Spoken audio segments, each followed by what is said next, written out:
uma mãe, aí ela consegue, a mãe na verdade é que estava, né, com aquela segurança, com aquela, nesse caso quando é de mãe é um pouquinho, né, mais chocante assim, mas é o que acontece às vezes com um filho, né, que não quer, mesmo o pai tendo idade, alguma coisa, a gente também fica, né, não quer deixar partir, e aí fica nessa pressão ali, digamos, que é fazendo com que demore um pouquinho mais o desencarne.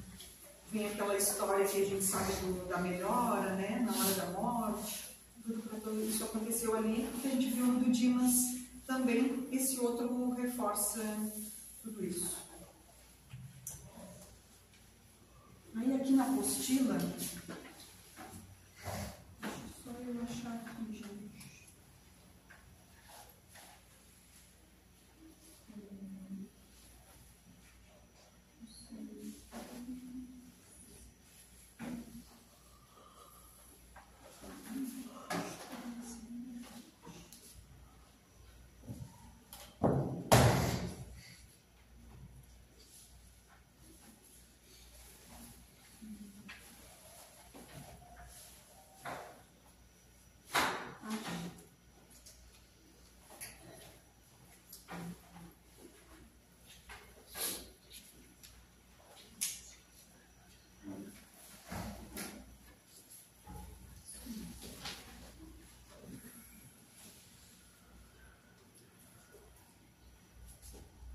Eu vou ler aqui um trechinho, então, do Céu e o Inferno.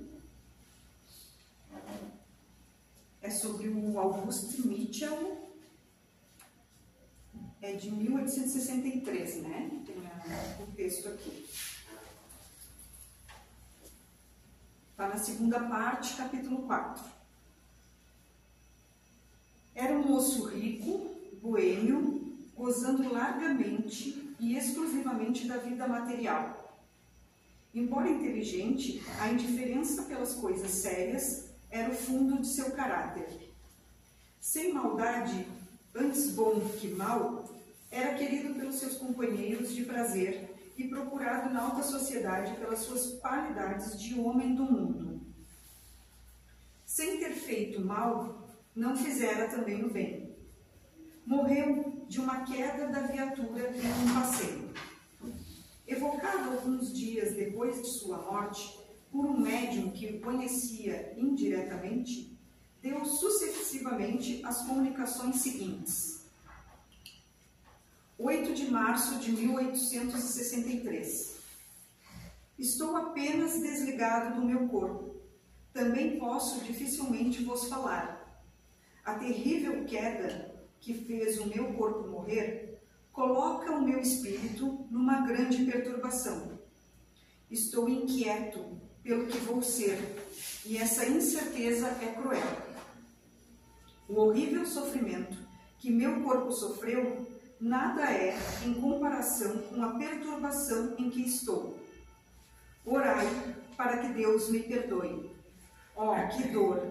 Oh, graças, meu Deus, que dor! Adeus. Isso foi 8 de março. 18 de março. Já vim a vós, mas não pude vos falar, senão dificilmente. Ainda neste momento, posso, com dificuldade, me comunicar convosco. Sois o único médium a quem posso pedir preces, para que a bondade de Deus me tire da perturbação em que estou. Por que sofrer ainda, quando o meu corpo não sofre mais? Por que esta dor horrível, essa terrível angústia existe sempre? Pedi, pedi para que Deus me conceda o repouso. Que cruel incerteza! Ainda estou ligado ao meu corpo. Não posso senão dificilmente ver onde posso estar. Meu corpo está lá, e porque lá estou sempre. Venham orar sobre ele, para que eu seja desligado dessa opressão cruel. Eu o espero. Deus quererá perdoar-me. Vejo os espíritos que estão junto de vós, e por eles posso vos falar. Orai por mim. 6 de abril. quase um mês depois da primeira comunicação. Sou eu quem venho junto a vós, pedir-vos para orar por mim. Seria preciso vir sobre o lugar onde jaz o meu corpo. Então ele tinha uma profunda sensação de que precisava alguém ir lá onde estava o corpo dele para orar, senão ele não se desligaria do corpo.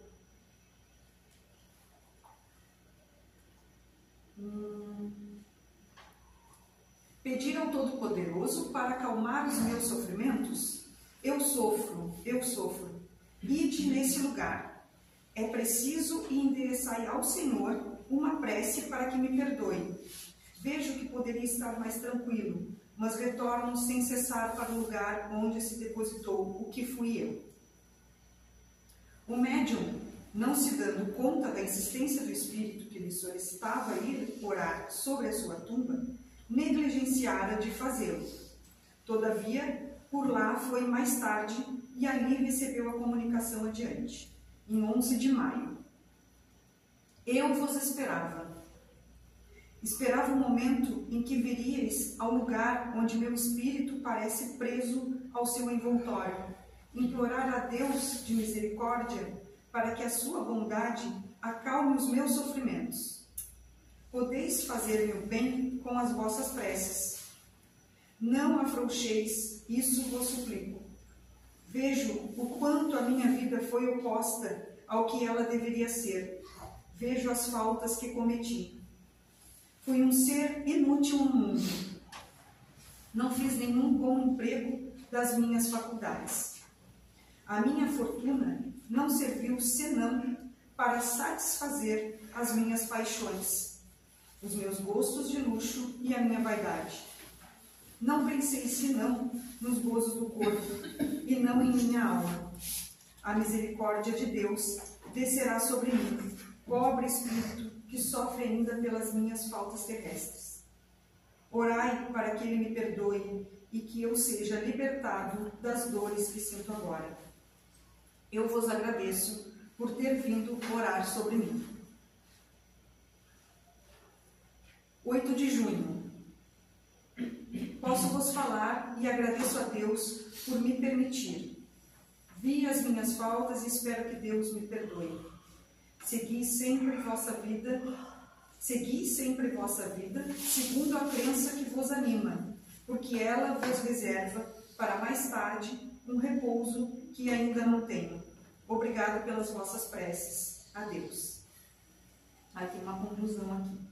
A insistência do espírito para que se fosse orar sobre a sua tumba é uma particularidade notável, mas que tem a sua razão de ser, considerando-se o quanto eram tenazes os laços que o retinham ao corpo, e quanto a separação era longa e difícil, em consequência da materialidade de sua existência.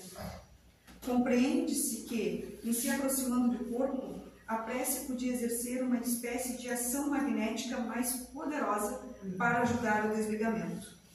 O uso quase geral de se orar junto dos corpos dos falecidos não viria da intuição inconsciente que se tem desse efeito? A eficácia da prece, nesse caso, teria um resultado, ao mesmo tempo, moral e material. Então, ele vem dizer, né, até em continuação ao vídeo que a gente viu, ao vídeo também do Dimas, o quanto esse magnetismo também permanece no espírito nessa demora e nessa penalização ali que ele se sente. Só que é bem para mostrar assim, ó, o quanto esse caso de perturbação dele durou esperando que alguém fosse fazer aquela prece lá onde estava o corpo dele. Como se a prece também não pudesse o ajudar de onde estaria sendo feita. Mas ele estava tão ligado, porque ele teve uma vida toda muito ligada à materialidade, que ele tinha essa sensação de, enquanto não estivesse aos pés do corpo dele, onde estava lá enterrado, ele não conseguiria se desligar. Então, essa coisa que a gente tem da espiritualidade, do quanto a gente já entende sobre a espiritualidade, e é o caminho que a gente vai precisar seguir, por mais curioso que seja o tempo, de perturbação, se vai ser breve, se vai ser longo, está a depender de nós, daquilo também que a gente instrui e daquilo que lá no início, na primeira aula, eu falei que é sobre a nossa cultura de não conversar sobre o momento do desencarne, o que fazer, como pensar, como se portar.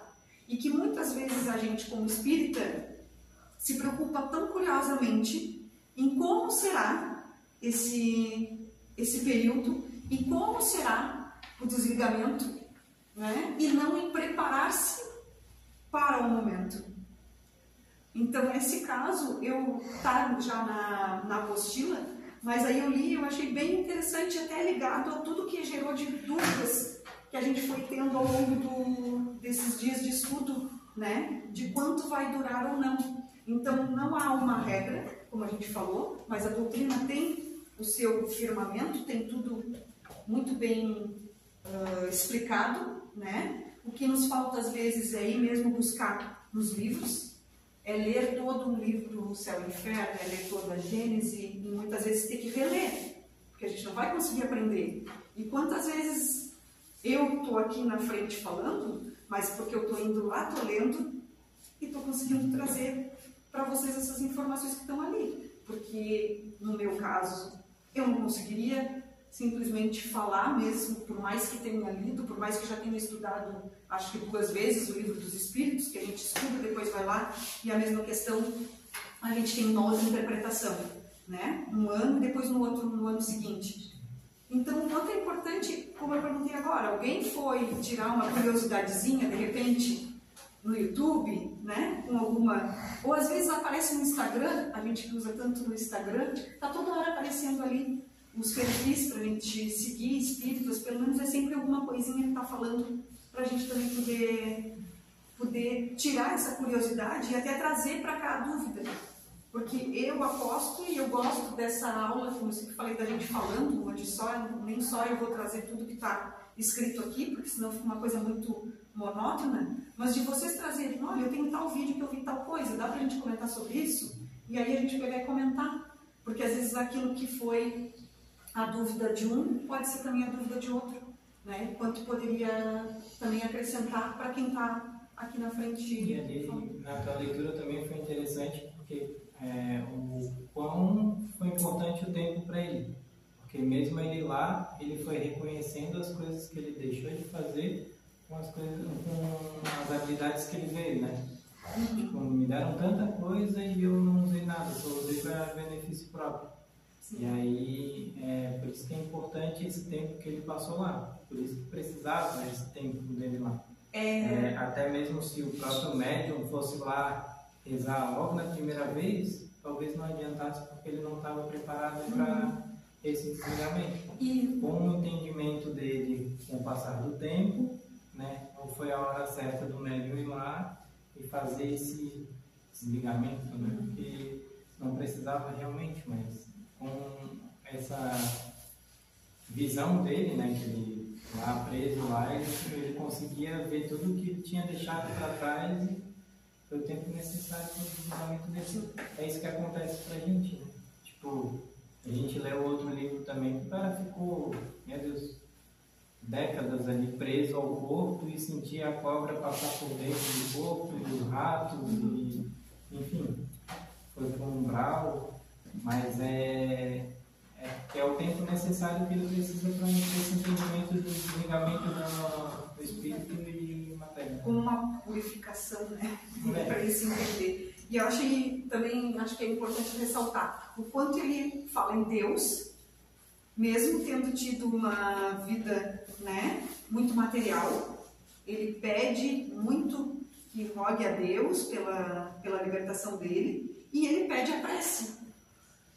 Ali no final fala, será que de forma inconsciente a gente já não chega, quando a gente vai lá na cerimônia, né, que está tendo o velório, geralmente a gente chega perto do desencarnado e a gente faz uma oração.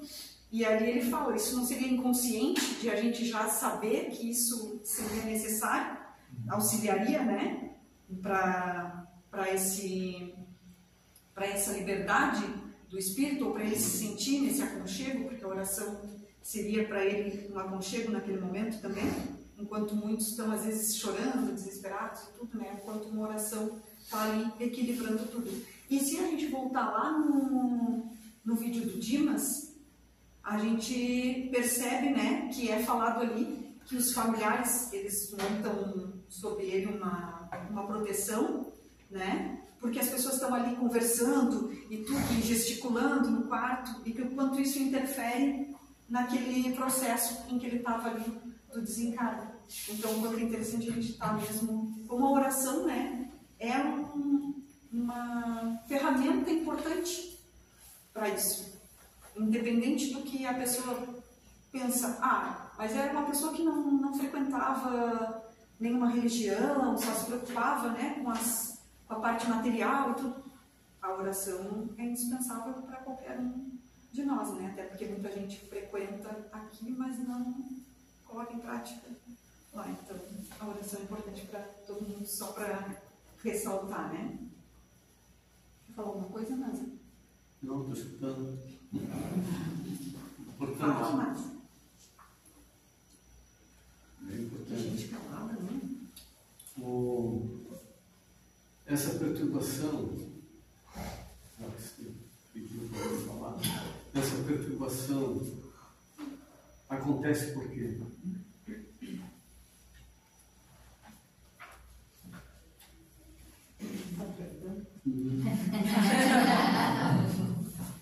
Quem mandou pedir para falar?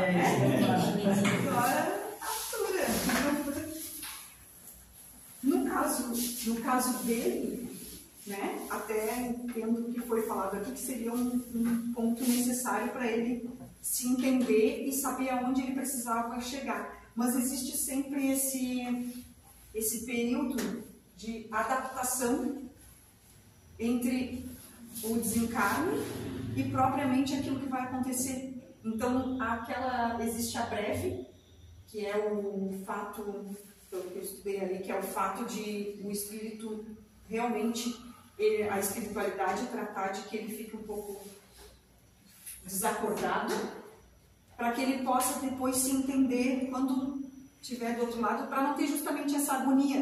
Então, como se fosse algo que vai dar para essa transição um pouco mais de calma, para que quando a pessoa realmente se perceba lá, ela não esteja, né, tão desesperada. Mas no caso dele, que foi um acidente, eu acredito que essa perturbação foi por ele realmente não reconhecer ou não ter sentido assim tão abrupto essa parte de ele estar, de como ele estava ali, tanto que ele lembra do corpo, ele lembra de como ele sofreu o corpo, né?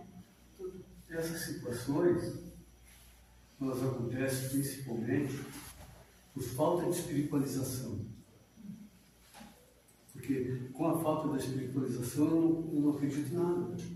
Então daí é o que aconteceu com ele. Foi bem interessante isso que foi colocado aí. Porque ele pedia para ir lá justamente porque ele viveu só pelo lado material o tempo todo e nunca se preocupou em se espiritualizar e pelo menos tentar saber o que poderia acontecer após a saída daqui. E isso acontece com praticamente a grande maioria das pessoas. E daí vai ficar preso no corpo? Depende. Muitas das vezes tem pessoas que não estão bem espiritualizadas ainda, mas não ficam presas ao corpo físico. Entende? E presas não necessariamente ao cordão. Sim. Ainda ligado, porque né? Isso seria mais como como é que pode dizer assim, é uma lição a ser aprendida. Ele ficar lá próximo do corpo. Porque precisa de um tempo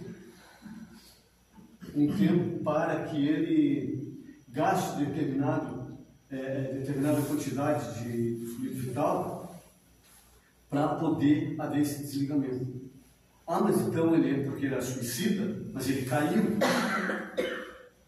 Mas a gente tem que ver assim que muitas das vezes são suicídios involuntários, não propriamente involuntários, sabe? Vai acontecendo justamente porque a pessoa é muito desregrada. involuntários no caso, assim, ele não Sim. cometeu o ato em si, mas ele já estava... Muito desregado. Sendo desregado, o que vai acontecer? Vai acontecer isso, que eu estou provocando a minha morte física. Por muito comer, Sim, por muito os vícios, abusar, né?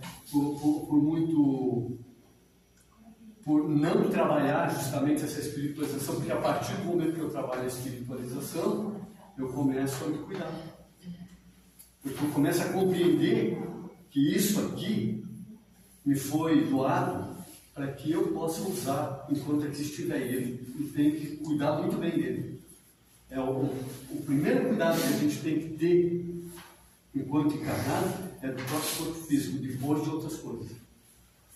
Isso é bem importante, né? A gente até faz uma aula para as crianças sobre isso, sobre a importância do corpo físico, porque eles precisam cuidar, que a gente costuma dizer que é a casa do espírito, enquanto a gente está aqui. A gente diz para eles, cuidem bem da casinha de vocês. Aí a gente faz lá todas as dinâmicas, né? Inclusive falando sobre higiene, sobre tudo que tem ali no corpo. E esse não cuidado, isso aí implica realmente em sanções para nós. Eu poderia sofrer um pouco menos, poderia, mas dado eu não ter cuidado daquilo que me foi doado, com todo amor e com todo carinho, eu vou ter determinadas sanções aqui mesmo antes de sair. E depois quando eu desencarno, porque daí lá que vai acontecer essa compreensão. Ele passou aí pelo que você falou aí, alguns meses até. Então, até ele conseguir se entender. Entende?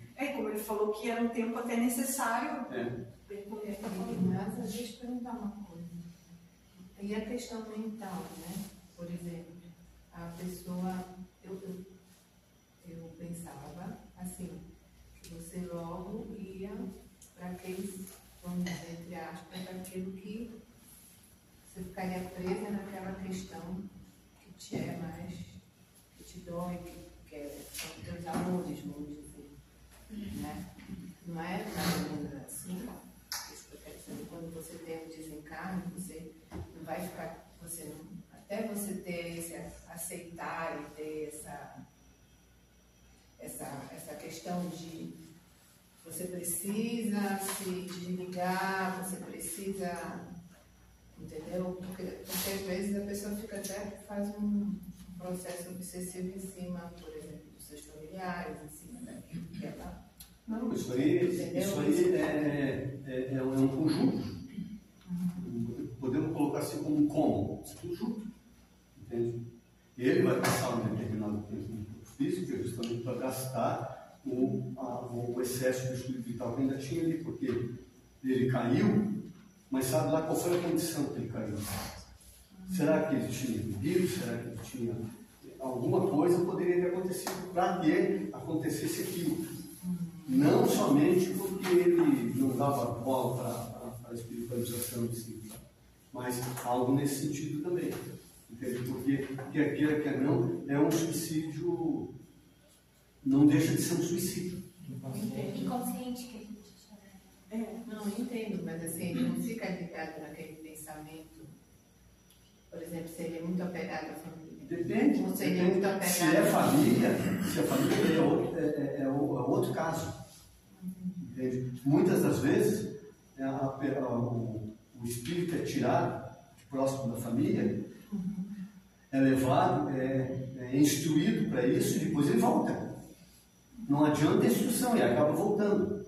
Tem um caso no filme do Nosso Lar que mostra isso. Eles tiram a moça lá do local onde ela estava, não era propriamente uma família, mas era o local onde ela gostava de estar. Trouxeram ela estava casada. Em pouco tempo ela foi indo, se refez, e quando deu, ela se mandou. Voltou para aquele lugar e se estabelhou tudo novamente. É assim, é eu. É mais ou menos o que a gente vive aqui. É o meu livro assim, claro, é a mesma coisa. Você sair do corpo aqui é a mesma coisa. Entendo. Apesar de você ter uma visão mais clara fora do corpo, mas você ainda continua com a... Sim, a gente vai ter. Mas, ô Vivi, assim, ó, uma condição mais clara fora do corpo, é quantos por cento da sociedade, digamos, da população do planeta? Quantos por cento da população do planeta vivencia as situações espirituais? Tem conhecimento, mesmo que seja assim, superficialmente, né? Quantos por cento? Imagina, se ele for pensar que a grande maioria dos espíritas passa pelo processo de perturbação, imagina os outros. Então, assim, eu tive pelas comunicações aqui, os médiuns que dão passe, os que atendem, e os que estão atendendo, tem a prova que daqui a pouco a gente vai ter a prova do que acontece. O seu Sudansulanik, que geralmente dá umas 5, 6 comunicações seguidas, eu acho que das 6 comunicações que ele dá, 4 são nesse perfil aí, que você acabou de falar, sem mentira nenhuma, toda semana. O que acontece? O espírito estava no hospital, ele vem aqui, não entendendo o que aconteceu, e ele se vê no hospital ainda, e ele quer saber onde é que está a família dele. Por que eles abandonaram ele? Outros, muitos que vêm por ele também. O que acontece? Estão dentro da casa com a mulher, achando que a mulher está traindo eles. Isso. Ou o esposo está traindo elas. Mas como que ele está me traindo? Sabe? E eles não sabem o que aconteceu. E eles estão ainda nesse processo ainda mental da influência do corpo físico muito recente. Então, isso já foi falado em várias aulas passadas. O porquê do choque anímico. Para tirar esses espíritos dessa hipnose normal, né, natural, que tem a ver com a falta de conhecimento, a falta de espiritualização, a falta de moral e uma série de outras questões. Assim, como eu te perguntei isso, porque meu pai tem 30 anos de desencarnado. E eu acredito que, eu acho que uns 10 anos para cá é que ele conseguiu, nós todos fomos nos tratarmos para a casa espírita, porque ele entrou num processo para a família, como diz o né? A minha mãe, sabe? Até ele conseguir aceitar, e mesmo assim, ainda no tratamento, sabe? Naqueles. Não conseguindo servir ainda nada no sentido de auxiliar, não. Sempre ainda sendo auxiliar. Exatamente. Assim como às vezes a gente vai, eu vou só passar a palavra para alguém que está aguardando. Assim como a gente faz atendimentos aqui de a gente ir a lugares e às vezes resgatar espíritos que tu vê que estão lá há muito tempo, que nem conseguem se comunicar né, na nossa língua, assim, não conseguem falar, porque a gente já percebe que está naquele muito pouco desenvolvimento. Então, quantos séculos, às vezes, pode durar, né, essa perturbação, muitas vezes por uma limitação daquele espírito mesmo que não aceita seguir adiante. Né? E olha que ele conhecia a doutrina espírita, ele que levou a doutrina espírita para dentro da minha casa. Ali, da nossa casa. Eles falaram. Essa aula passada, acho que ele entendeu, veio o espírito muito perturbado. Não perturbado, não digo perturbado, mas não sabia onde estava. Assim, ele olhava o meu corpo e dizia assim, por que ela tem essa mão? Ela não tem essa mão. Ele dizia, olha que mão pequena, isso não é meu corpo. Ele dizia, não é meu corpo, onde que eu estou, o que é isso? Assim, ele dizia, eu estou no mente. Foi assim, depois da aula, assim, foi bem perturbado. E eu noto, assim, ó, que vem vários, vem em volta aqui, né? Ele diz, eu já vim aqui, estou aqui de novo. Então, assim, ó, vários, eu já recebi mais, e já veio aqui, foi encaminhado e voltou. A gente vem aqui toda quarta-feira. Há muitos anos. Então, esse atendimento eu achei bem engraçado, porque ele falava muito do corpo, que era o meu corpo, e não era dele. Ele dizia, olha a mão dela, olha, não é minha mão. Ele pegava assim, não é minha mão, olha que dedo pequeno. Assim, que a gente vem aqui, né, para reforçar o que a gente está aprendendo. Quem é mais novo está vindo, né, e está às vezes pegando coisas novas. E quem está aqui há mais tempo, né, que vem aqui reforçar, reforçar, reforçar. E cada vez que cada um chega aqui na frente e fala, é diferente. Eu acho diferente, assim, já vi o Cleiver dar mais de uma vez a aula, agora ele falou sobre obsessão, quando o Sandro falou sobre obsessão, cada hora a gente pega de um jeito, né?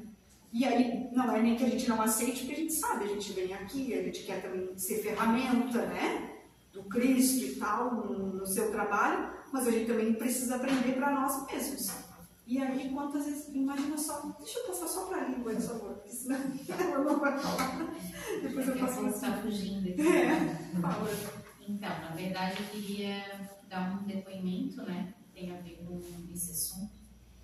Ele e a Mari vão poder me ajudar nessa lembrança, né? Que é uma lembrança de 2008. A minha avó desencarnou, a avó materna, né? E ela era uma senhora bem apegada à matéria, assim, era um ser humano incrível, uma guerreira, assim, mas era uma pessoa muito apegada na matéria. E a minha mãe é espírita, né? E participava do grupo mediúnico com a Tia com a Marielle lá no Bezerra de Menezes.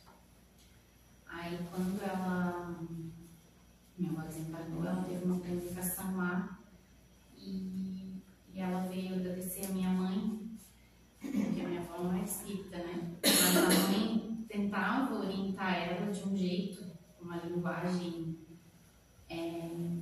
bem clara e amorosa, para que ela entendesse que quando chegasse o momento do desencarne, essa questão dela ser materialista, né? De ela focar no amor da família que ela tinha e toda essa questão. E a avó voltou para agradecer as palavras que ela disse, que sempre ficou no coração dela, assim, né? E o que eu vejo com isso, a importância da gente tentar levar essa palavra e os ensinamentos de Jesus e tudo isso de maravilhoso que a gente aprende aqui para algum familiar ou algum amigo que precise. Porque a gente acha que não tem noção da grandeza que isso pode gerar, né? No desencarne desse espírito, né? Que na verdade a minha irmã não era nem católica nem espírita, né? Mas ela disse que ajudou muito ela nesse processo do desencarne, assim, que é uma coisa que ficou na mente dela, né? Ela ficava sempre lembrando das orientações da minha mãe. Esse é um dos exemplos que eu acho que é importante a gente levar, né? E que eu tento seguir isso na minha vida também, assim. Sempre tentar conversar com as pessoas, independente da religião, sobre a importância, né, do amor ao próximo, e sempre tantos ensinamentos maravilhosos, né, que a gente aprende. E o segundo foi no desencarne da minha mãe, né? Foi em 2008. Ela faleceu de câncer e foi bem rápido, foram 2 meses só, né? Depois que ela descobriu o câncer.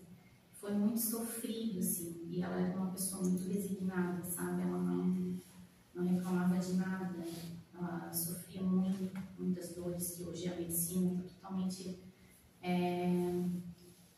muito avançada em relação ao câncer, né? Do que há anos atrás, né? O paciente ele sofria muito. E aí eu lembro que, como ela estava com o físico muito debilitado e o psicológico também debilitado, ela levou 1 semana para acordar e a espiritualidade trouxe ela no grupo mediúnico da tia e da Mari para darem notícia para ela do desencarne dela, né? E eu lembro que elas vieram conversar conosco lá em casa, foi bem confortante assim pra gente, né? Saber. Tu participava? Não participava ainda. E foi muito bom a gente saber que que ela estava bem, né? Porque a gente estava preocupado justamente por ela estar muito debilitada fisicamente e psicologicamente devido à doença ser muito agressiva, né? Porque a gente sabe que a pessoa se desestabiliza nesses momentos, né? Por mais que tu seja espírita, A família tu é também, ser humano, né? Então, Na verdade, a gente não tinha nem caído a ficha. Eu levei muito tempo para cair a ficha, né? Que a minha mãe tinha falecido. Assim, foi bem... A primeira vez que caiu a ficha foi no ano seguinte, no Dia das Mães. A minha mãe faleceu em setembro, em maio do outro ano que caiu a ficha, né? Mas o que eu quero dizer com isso? Desculpa me prolongar. Em relação ao desencarne da mãe, por mais que ela fosse uma pessoa frequentadora do centro espírita, né, que era uma pessoa maravilhosa, incrível, assim, ela também passou os momentos de dificuldade dela, né, no desencarne. E também antes de desencarnar, porque ela conversava com a gente, né, sobre isso, que ela sabia que uma hora ia acontecer. E ela tinha ainda a preocupação de confortar a gente, sabe? De sempre dar uma palavra ali antes de dormir, conversar. Eu acho que eu percebia, né, o medo, assim, por mais que ela fosse, eu veja uma pessoa bem evoluída, um ser muito evoluído, mas eu sentia o medo, mas ela não queria passar pra gente aquilo ali, ela queria fortalecer a gente, né, pro que estava para acontecer. Então eu vejo, a gente está aqui estudando, né? Mas a gente é ser humano, a gente tem as nossas fragilidades, os nossos apegos na matéria, os nossos apegos nas pessoas, né? Então a gente tem que batalhar bastante essa parte, porque não é fácil pra gente, não é, imagina pra quem não tem, né? A tia, assim, outra coisa importante de se falar, não sei se você vai falar sobre isso mais pra frente, devido a alguns estados em que o corpo desencarna, por exemplo, o câncer, dependendo no caso da tia foram 2 meses bem intensos, e assim ela ficou muito, muito debilitada. Então, o perispírito da tia, por exemplo, vamos falar dela, querendo ou não tem como sair da matéria, mais pleno que ela fosse. Pleno. Sabe? Não tem, gente. A própria doença em si abala tanto o perispírito que ela precisa continuar se tratando do outro lado para depois se reabilitar.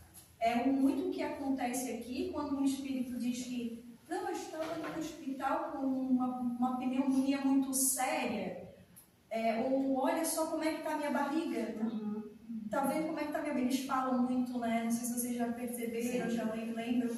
Olha só como é que está isso daqui. Igual estava no hospital. Isso. Então, vão para lá e continuam o tratamento para daí depois conseguir, de certa forma, ficar íntegros novamente, né? Porque logo depois de um tempo bem curto, a tia voltou ao centro já de uma outra forma. E quando ela chegava lá, o médico sentia um perfume. Ela trazia um perfume de rosa. E aí os médicos reconheciam que era a tia que estava chegando. E tinha médico que não conhecia ela, que não conheceram a tia, não chegaram a conhecer ela. E eles diziam, o espírito assim, assim, assim está aqui, e sentia um cheiro muito forte de rosa. E aí a gente começava a conversar, era a tia que estava ali. Ela, por várias vezes, retornou à casa, se fazia presente nos trabalhos mediúnicos, e logo, não demorou muito tempo de se restabelecer. Logo ela já chegou, e aí depois disso, depois eu nunca mais soube, assim, da presença dela nos trabalhos, assim, sabe? Não sei. Porque ela teve duas comunicações ainda por escrito, porque logo o pai ficou doente e ela ajudou a gente muito nesse processo, né? Ela fortaleceu a gente, né? Ela era o nosso anjo, assim, foi bem bom. Obrigada. É importante, né? Eu ia perguntar perguntar só assim sobre esse moço do desencarne. Será que pelo desconhecimento dele faltou um pouco de auto-perdão? Ele se colocou nessa posição, como se fosse uma prisão, ficar perto do corpo. Tá, eu entendo a tua pergunta pela questão de ele mesmo Ele reconhecer mesmo, que ele não tava foi grave. muito atento, que ele era muito dedicado. Não sei como a gente dá uma explicação. O que acontece tempo. é porque assim, ó, não sei se também vocês já têm aqui na prática, isso acontece muito. Quando a ficha cai, a realidade do tempo perdido, isso gera um pesar muito grande. Porque quando você está fora da matéria, você está totalmente desenvolto daquele peso, e aí você tem uma clareza muito, muito grande a respeito de tudo. Isso começa a clarear cada vez mais. E aí, nesse inteirinho, o que acontece? Ele olha para o curto período de tempo que ele teve, vê que ele não fez nada, e muitos ainda lembram, logo mais à frente, dos compromissos assumidos, dos roteiros traçados e tudo mais, e veem que não fizeram nem 1% daquilo que vieram a fazer, a se planejar para fazer. Por isso o pesar do tempo perdido. Isso gera um estado de frustração, de pesar, de uma certa culpa, né? E desequilíbrios, com certeza. Isso é só um somatório. Já lá mais adiante ele ainda diz, né? Fui um ser inútil no mundo, não fiz bom emprego das minhas faculdades. E aí depois ele pergunta assim, ó, a misericórdia de Deus descerá sobre mim, pobre espírito que sofre ainda pelas minhas faltas terrestres. Aí ele pergunta e ele agradece por ele ter ido orar lá sobre ele. Então, de certa forma, um reconhecimento. Por esse tempo, realmente, que às vezes é preciso, assim como foi preciso para recuperar o perispírito da mãe da Aline, e assim como outros, cada caso acontece diferente, né? Eu peguei sobre o Livro dos Espíritos, né, que tem um capítulo que fala sobre a parte do desencarne, mas eu acho que não é muito a proposta a gente pegar e fazer a leitura questão a questão, né, para não tornar a coisa muito maçante. Aí vocês estão sem o livro também, porque a gente não está usando no estudo. Então, mais ou menos fazendo um resumo sobre o capítulo que fala, e também para dizer que qualquer dúvida que a gente tenha, a gente pode procurar lá, né? Tem um índice. Desculpa, Cida. Volta, Cida. Falou da questão da evangelização, né? Uhum. Eu penso que a orientação que a gente passa em casa faz muita diferença. A educação que a gente teve, só a gente olhar para trás, né? Como que nós somos educados? Será que a gente falava sobre a morte em casa? A vida, além da vida? Uhum. Eu fui criada na igreja católica, então a palavra morte era proibida. Ninguém falava de morte. Só sobre o pecado. Só o pecado, vai do céu, vai para o inferno, aquela história toda. Que era pra gente, mas é que a gente, para andar em linha reta, tem que ter medo. né? Tem que ser senão a gente não faz. Então, se a gente olhar para esse lado, a gente vai ver que hoje a gente tem a oportunidade de educar diferente. De levar para casa, né, como a Aline falou, de passar para os nossos, não só para os filhos, mas para os pais também, para todos à nossa volta, como que pode ser? Será como que vai ser? Né? Eu tive uma experiência abençoada, né, há pouco tempo, e quando eu falava para minha família que eu podia ir e não voltar, tu passa por uma cirurgia, tu vai ser anestesiado, tu sabe que pode dormir e não acordar, assim como toda noite a gente dorme, pode não acordar, como eu digo para os meus filhos. Então a mãe pode sair e amanhã a mãe pode não voltar, e daí como é que vai ser? Quem é que vai cuidar de ti? Como é que tu vais fazer? Eu digo, eu vou estar de olho em ti? Eu vou estar aqui de olho em ti, então presta bem atenção. É um medo. Lembra de tudo que a mãe falou. Então, com essa experiência, até hoje a gente conversa bastante sobre isso com os dois pequenos, e a Aline falando, eu fui lembrando, né? De como que a gente reage naturalmente hoje com isso, de como eu fiquei tranquila quando eu sabia que se eu fosse e não voltasse para casa, eu tinha certeza que os meus filhos iam estar bem. Eu tinha certeza que tinha uma abençoada que ia cuidar deles. E eles estavam tranquilos. Claro que depois a gente vê o resultado, né? A consequência. Mas pelo menos eu sabia que orientado eles foram. E o que ia acontecer dali para frente não ia depender de mim. Né? Tanto que Deus me deu a oportunidade de voltar e eu acho que mais uns 20 anos. Mas eu digo, é um compromisso assumido, né? Mas eu acho que a orientação é muito importante. Como faz diferença? Eu vejo isso todo dia nos cuidados dos pacientes de UTI. Como faz diferença a conversa da família, como faz diferença a oração que tu faz, como faz diferença tu transferir um paciente que tu sabe que vai a óbito daqui a pouco e tu conversar com ele e tu chegar aqui na quarta-feira, ele está aqui te esperando porque ele sabe que ele foi transferido. E muitos são trazidos de lá para cá, são transferidos, né? Como eu digo, só vai ser transferido de hospital. Né? E esse hospital já não tem mais o cuidado que tu precisa. Então lá eles vão poder cuidar de ti de outra forma e tu vai melhorar. E eu chego aqui muitas vezes, eles estão aqui esperando. Com a barriga aberta, como a médica falou, né? Com várias situações, continua igual, não mudou nada. Sim. O pensamento é o mesmo. Então são várias situações que eu acredito que quando a gente se prepara um pouco, conversa sobre o assunto, tu vais fechar os olhos e quando tu abrir vai continuar igual. Então faz muita diferença. A gente acaba, né, entrando num outro conflito, toda aquela tema, questão, né? Assim, que corre, como eu digo, tudo corre junto às vezes, né? Que a gente falar sobre orientação, sobre divulgação da doutrina, sobre sair por aí semeando, né, aquilo que a gente aprende, porque aí a gente fala de evangelização. Ah, tudo bem, eu sou evangelizadora, a Cida já foi por muitos anos, então a gente vai sempre plantar essa sementinha. Mas e quem já não está mais numa idade de evangelização, mas também não entra aqui, mas também não vai na igreja, mas também não vai no culto e também não vai... Existem formas e formas de se falar. Tu não precisa dizer necessariamente vamos ao centro espírita, mas tem como a Aline falou, a tua avó, né? A avó não frequentava nem nada mais, a mãe dela de alguma forma falava sobre isso.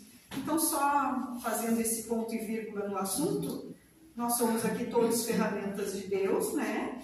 Do Cristo, e a nossa função também não é só vir aqui trabalhar, é lá fora divulgar. E eu já recebi muitas vezes essa mensagem no final, pedindo sempre para que a gente não saia da porta para fora, simplesmente acabou, mas que a gente saia da porta para fora divulgando a nossa doutrina, sem precisar bater de porta em porta ou convencer alguém a estar aqui. Porque a doutrina nos ensina isso, né? A gente não precisa falar com Deus, pensar em Deus e pensar na vida pós-morte, na vida que continua por ser espírita, e sim independente disso. Então veio bem como um ponto e vírgula, assim, que às vezes o assunto acaba se encaixando, mas eu acho que sempre vale a gente pegar e pontuar, né? Vale, mas a minha colocação foi justamente nesse sentido, porque eu vou um pouquinho mais a fundo, né? Em relação à orientação para amenizar essa perturbação desse espírito, entende? Para a gente contribuir de alguma forma nesse desligamento, né? No retornar para a verdadeira morada, onde a gente pode amenizar um pouquinho essa perturbação, né? Com essas palavras, com essas orientações, né? Eu me refiro a isso, né? Sim. Então, eu gosto principalmente quando a aula vai assim e parece que ela foge para alguma coisa, mas que tem tudo a ver pelo objetivo, tá? Porque o objetivo nem sempre está no que está no slide ou no que está programado para eu falar aqui. E isso a gente trata muito até na evangelização, e quando a gente vai fazer reunião com as evangelizadoras novas, a gente diz, se a criança chegar com uma frase diferente que te tocou e tu pensa que tu tem que falar sobre aquilo, larga tudo da tua aulinha e vai falar sobre aquilo. Porque é aquilo que eles estão te dizendo para falar hoje. Porque quem decide o que tem que falar não é necessariamente a gente, né? Então, eu acho que vocês têm mesmo que falar, vocês têm mesmo que falar sobre o que vocês estão sentindo e ouvir esse pensamentozinho, assim, que está lá dentro. Tem uma parte aqui no livro, eu ia ler depois, né? Vou ler depois, que fala justamente sobre isso, que são as vozes que a gente escuta o tempo todo, mas que a gente não escuta, que a gente não enxerga e que a gente não abre a boca para falar. Então eu vou falar. Falei esse capítulo. Então peraí que eu vou falar. Fala, que eu já vou terminar. Entrando no que a Cida falou, na outra vez que tu falou de relação a ter claro o que a gente quer depois que morrer, o que faça com o corpo, enfim. Eu entrei num pensar, eu estava pensando lá e peguei e chamei as crianças para conversar com eles, né? E perguntei para eles o que eles sabiam, se eles sabiam o que eu queria que fizesse. Os dois sabiam o que eu queria que fizesse com o meu corpinho depois. Uhum. Aí chegou. Foi agora essa conversa? Não, essa conversa eu sempre tive com eles, sempre disse, eles estavam bem claros. Mas depois da tua aula, cada dia, eu fui conversar com eles porque eu precisava entender o que eles querem que faça com o corpinho deles. Tá. Aí a mãe vai falar isso como Que não necessariamente tem uma ordem, né? Isso, porque assim, teoricamente, né, assim, na minha cabeça, eu vou primeiro que eles. E se eles forem antes que eu? Aí eu assim, vou conversar com eles sobre isso. Gente, isso me doeu tanto o coração. Aí eu assim comecei assim, mas gente, aí eu fui lá. Não é que vocês vão, não é que a mãe quer que vocês vão primeiro, tu já acha que o filho vai achar que tu quer que a primeira aula eu falei isso, né? Quando a gente vai peguei... falar sobre morte com alguém, a pessoa já disse, tá querendo que eu morra? Tá querendo ficar com tudo que é meu? Aí o que eu fiz? Aí eu peguei, me concentrei e pensei assim, eles são espíritos. Foi isso que eu consegui conversar com eles, porque eles sabiam o que vai fazer comigo, eles sabiam. Só que eu queria saber o que fosse fazer com eles. Mas mãe sente a dor. Aí eu assim, eles são espíritos. Talvez espíritos mais velhos do que eu. Sim. Eu não sei. Às vezes eles são mais evoluídos do que eu, ou não, e eu preciso saber. Então eu botei na minha cabeça, espírito. Aí eu consegui conversar com eles. E aí eu já sei o que eles querem que faça, se eles forem antes do que eu. Pronto, já está esclarecido. Todos os acordos de família já esclarecidos. Eu falei aqui só a questão desse capítulo aqui mesmo, que a gente já encerrou. E então esse capítulo 3, todo mundo pode pegar o seu livro dos Espíritos, dar uma lidinha lá, na próxima aula já vim também. E aí entre a questão 149 e 153 fala sobre a alma depois da morte. E aí a questão que eu ia falar, que a gente não ouve, não vê, não fala, diz na questão 152 assim, que prova poderíamos ter da individualidade da alma após a morte? Aí a resposta, não tendes essa prova pelas comunicações que obtendes? Se não fosseis cegos, veríeis. Se não fosseis surdos, ouviríeis. Pois frequentemente uma voz vos fala, revelando a existência de um ser fora de vós. E aí essa vozinha que a gente geralmente não escuta, né? Dizendo pra gente fazer as coisas, que às vezes eu também tenho um puxão de orelha aqui das pessoas, assim, me falando, e eu não entendo direito o que é também.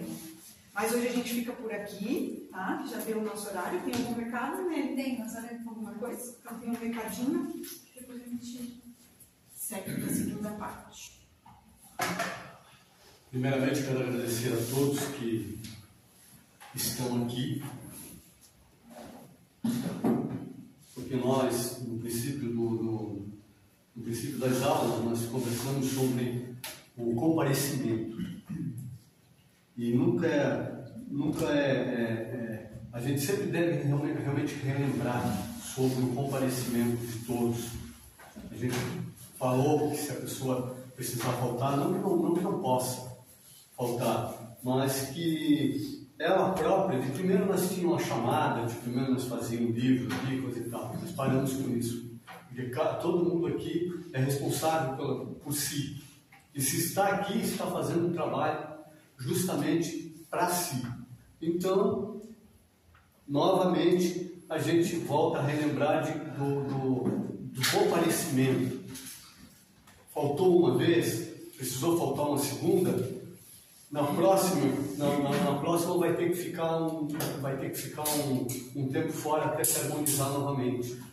Então, não vai haver cobrança de ninguém aqui para essa situação, mas que cada qual saiba, não, eu faltei 2 vezes, então não vou.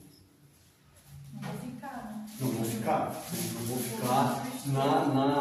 vou ficar na mediúnica, que é para o próprio bem da própria pessoa, até ela voltar a se harmonizar novamente para continuar o trabalho.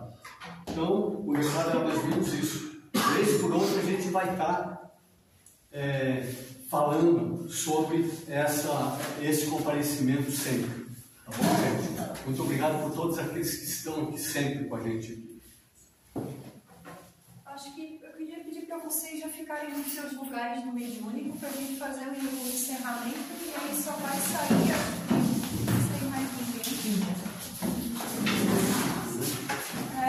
Praticamente só aqui.